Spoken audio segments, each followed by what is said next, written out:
Safety concern for dog owners this morning. Researchers at the University of Florida say they're seeing an increase in dog flu cases. Joining us right now to talk about the H3N2 virus and what it could mean for your pet is Dr. Susan Baker with Baker Veterinary Clinic in West Palm Beach. Dr. Baker, thank you so much for being here with us today. First, start by explaining to our viewers, what is this virus? Dog flu is an upper respiratory virus. It affects dogs much in the same way that influenza would affect a person.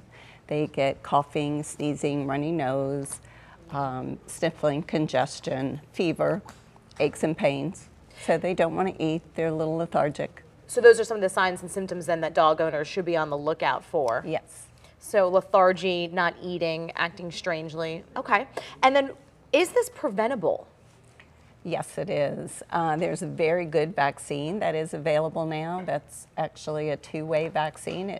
It does both of the strains of dog flu, and it seems to work very nicely. You actually have some examples that you brought with you today of that vaccine. When should the vaccine be given? As a puppy, or can an adult dog get it? Both puppies and adult dogs can get the vaccine. It's a series of two, so they get one injection, and 2 to 4 weeks later they get a booster. All dogs that go to daycares and doggy play groups, training classes, boarding, things like that definitely should have this vaccine. And is that how it's spread, mainly through other dog-to-dog contact? Anywhere that dogs group together, of course, there's going to be a greater risk of spread.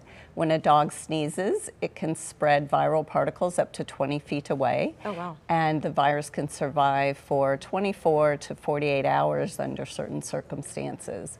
It can also be transmitted between people. If you pet a stray dog in the park and come home and pet your dogs, you could transmit the virus that way. So humans can transmit the virus to other dogs, but can humans get the virus itself? No humans have gotten the virus at this point in time. There have been a few cats that have picked it up, but that's been rare. Okay, interesting. Now, say a dog does get it. You've brought 3 of your pets with you today, 2 of your little dogs, and then you also have a border collie. Is there a difference between how it would impact, say, a smaller dog compared to a medium to large dog? No, the virus pretty much, it's different in every individual. What we really worry about are dogs that already have heart or lung problems, that their respiratory tract is already a little bit compromised. If they get that virus on board, they're going to get much sicker, they're going to need to be hospitalized, and they may even die. And death is possible in some cases. Death is possible, yes. So you want to treat this right away if you see some of these signs. Is there another medicine or a vaccine that can treat the virus? Unfortunately, it's a virus, so there aren't any real good treatments, just like there aren't with people. It does strip the respiratory lining cells and make it very easy to get a secondary bacterial infection. So we often have to treat the secondary bacterial infections if they do get a pneumonia. Some won't eat or drink. They need IV fluids in order to keep them hydrated. So the very sick ones are going to need some hospitalization and extra care. And the dog flu, we haven't really seen it in a few years. So should this be concerning for dog owners? This strain was particularly intense when it first broke in Chicago a few years ago.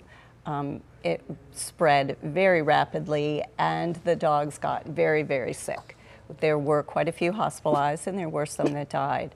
So that is a concern to us. If it did come into Palm Beach County, it could spread very rapidly amongst our dog population and affect quite a few dogs. All right, Dr. Baker, thank you so much. So again, if you are a dog owner and you do take your dog to play with other dogs or to the kennel, be sure to get your dog vaccinated against the dog flu. We don't want to see any of our fur babies getting sick with this. Dr. Baker, thank you so much. You're welcome.